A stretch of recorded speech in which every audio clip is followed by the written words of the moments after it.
And just give us a bit of update on your sort of injury problems, team use. In terms of the two centre-backs, Christian Romero and Mickey van der Ven, do you envisage them playing a full 90 at the weekend, or perhaps one of those where you have to manage them like Monday? Don't really have injury problems. We've only got really one that's kind of, obviously Sonny's the one that's kind of trying to work his way back. And he's improving, which is positive for us, not for Sunday. But apart from obviously the longer term ones, everyone else from the last game is backed up really well. So the rest of the squad's fit and available. And in terms of team selection, we'll see. We've got another sort of 48 hours to decide which way we go. So Sonny not available for Sunday, but do you envisage him being right for Thursday? Oh, we'll see. Like I said, he's improving. It was first time he's kind of got out in the grass today, and he said he felt it's definitely better than what it was. So it's kind of a day-by-day proposition. Obviously, you want to give a professional and competitive performance against Liverpool, but is really the essential priority just getting through unscathed and looking at Thursday? No, I think you want to do more than that.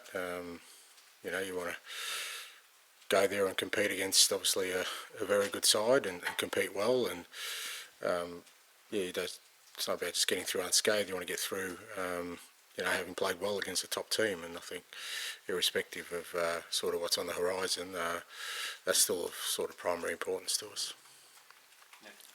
Hi, Ange. Good afternoon. First of all, can I hear a reaction? Yesterday we heard that Jamie Vardy announced that he'll be leaving Leicester City at the end of the season. What a story from non-league to a Premier League legend. What's your reaction about this? Also, the way he inspired so many people with his background. Yeah, great story.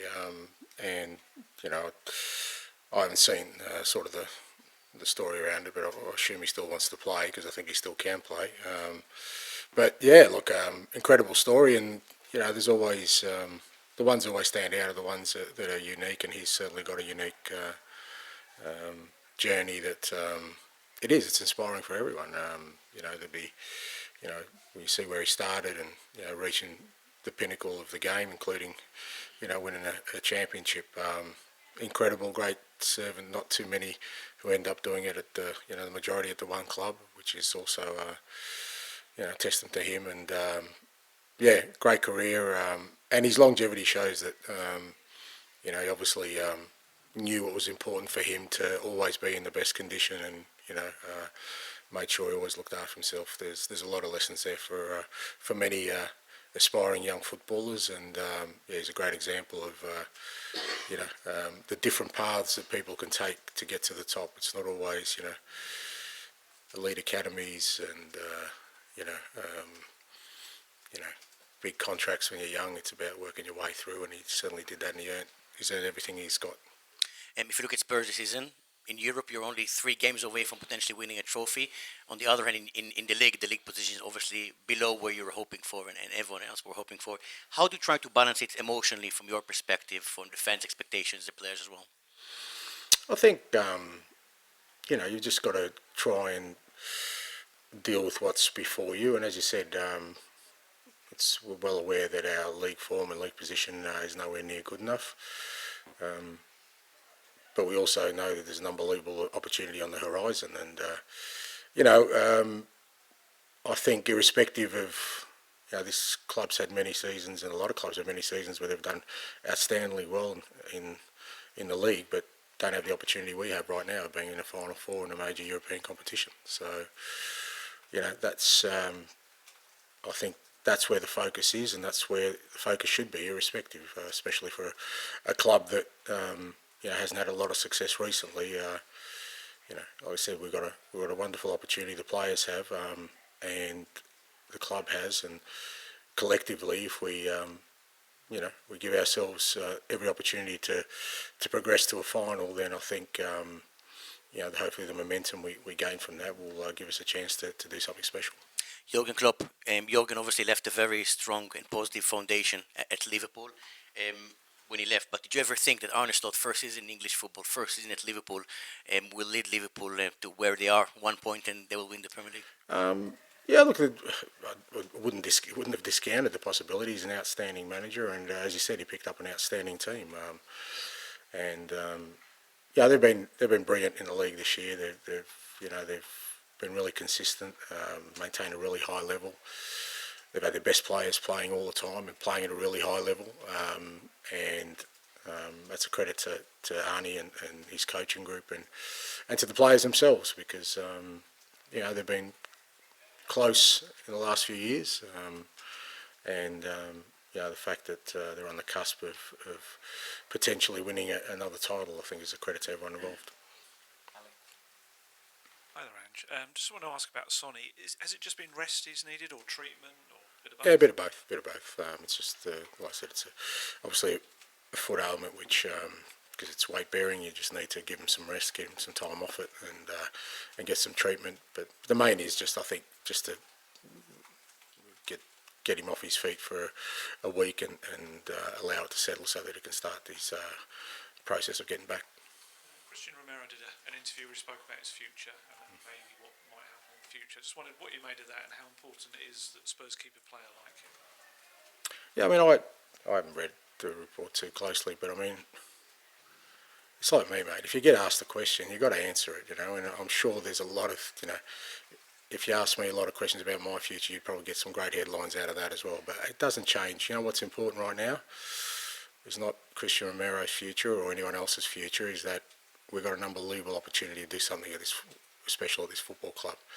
And for me and everyone involved internally, that's all we're concentrating on. Let's just let's put our heads down and make sure that, because I think for our supporters, that is what's the most important thing to them right now. Right now, all they care about is that, we're in the last four of a European competition. We've got an opportunity to do something special, and that's where our focus is. One of the players, obviously, you'll be looking to, Pedro Porro, has just played this incredible amount of minutes this season. I don't want to jinx him, on touch wood, but I don't think he's had an injury even this season. What does he do differently, and just how's he managed to kind of keep himself? He's a pro. He looks after himself. He does everything right on and off the field. But he's also, he's got the kind of body that's resilient to the amount of intensity and game time he's had, and it's a credit to him. And it's not just that he's played; he's kept a really good level all year, and he's been a mainstay for us in a defence where I'd hate to think how many sort of defensive partners he's played with. I mean, 4 goalkeepers and probably upwards of 10 different defenders that he's played alongside, and he's kind of been the constant. So he's been brilliant for us. From the moment I arrived, he's got a great personality. He's got great enthusiasm, passion for the game, and I think that's why he gets the most out of himself all the time. Hi, Ange. Richarlison scored 4 times in the league this season, even though he's not played that many times. What impact could he have made if he'd been available every week? Yeah, I mean, that's not sure, but not just this year. I think if you look at his record last year when he was playing, he was pretty compelling. But with Richy, it hasn't been. We haven't been able to keep him fit and out there long enough. But good thing is he's in a real good place physically now, and certainly, like I said, with the opportunity we have before us, he becomes a real important player for us. What does Richy offer that's slightly different to Dom? Just a different type of player. I mean, Richy's a real kind of sort of 18-yard box kind of striker, where he really is makes an impact when the ball arrives in the box. Whether that's in the air or on the ground, he's a real impact player. He tends to play around those areas, and whereas Dom will work in other areas. But ultimately, I think they're both strikers that fit into sort of how we want to play. Like I said, just with Richy, we just haven't had him available enough. Hi, and Archie Gray's played 40 times this season and had a very good first year at Spurs, but I think he's only started once over the last month. Is he kind of someone you're kind of eager to get more game time into, or is it just kind of a combination of competition in his places now? No, I think it's just nothing. I mean, I guess with all these things, just people look at them in the moment in time. If you had said at the start of the year that Lucas Bergvall and Archie Gray and Mikey Moore would have played the amount of time they have as teenagers, I wouldn't have said that that's impossible. So they've played a lot. They've played a lot because they've earned it. Obviously, opportunity as well. But Archie will play. He'll play even between now and the year, he'll play significant minutes. Just the games haven't worked out the way we wanted him to, and we needed to get game time into other guys. He's fit, he's available. Other guys, it wasn't the case. As I said, we've got a real clear focus about where we need to be for the rest of this year and who needs to be in a good physical condition. Archie is in good physical condition. Others weren't, so we had to give them some game time. But there's no doubt Archie will play a significant role still for the rest of this year. And in terms of the Liverpool games this season, played them 3 times. How do you kind of reflect on those games? Because it feels like in a way they've kind of summed up the season, a brilliant win in there, but 2 heavy defeats either side, and you had injuries for all 3 games as well. Yeah, and they've been very settled. So I mean, that's, like I said, that's a story of our season, and we've kind of fluctuated between being really good at times with other times not so good. I mean, they're the only team that's really sort of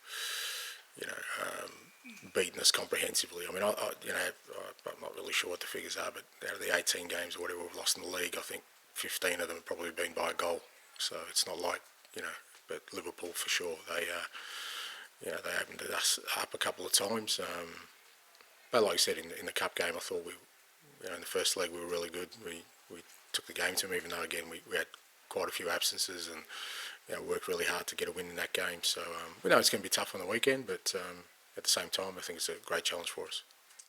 And just finally for me, you're obviously a proud man, proud of your record at other clubs, and this season could finish with the Europa League. Obviously, at the minute, the numbers, 18 defeats, and I think potentially it could be worst ever Premier League season. How much does that kind of hurt you, I guess, personally? Because obviously that's not what you wanted coming into this season. Yeah, well, look, it's not about me. It's not about what I feel and me personally. It's about us as a club, and obviously, like I said, we've fallen well short. But we can assess all that at the end of the year. In terms of the totality of my 2 years here. So, let's assess it then. And you spoke about, as a child, you supported Liverpool. Is it a bit weird now you can potentially be spoiling their title party? Is there any emotion there this week, or is it all strictly business? No, mate, I'm a 60-year-old, almost 60-year-old adult. I've gone past my boyhood crushes, so it's got no impact whatsoever.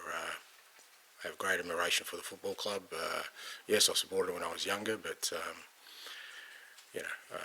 that was 50 odd years ago. So we've well and truly moved on since then. And then there's a lot of talk about where you are in the league and then the upcoming semi-finals. Is there a sense to ever switch off with the pressure, or can you switch off when it's this time of the season, or do you just look forward to each game? No, fair to say you can't really switch off. I think there's plenty going on that keeps you really focused. And like I said, we've got an unbelievable opportunity on the horizon that I'm well and truly, laser focused on making sure we give ourselves the best chance of success.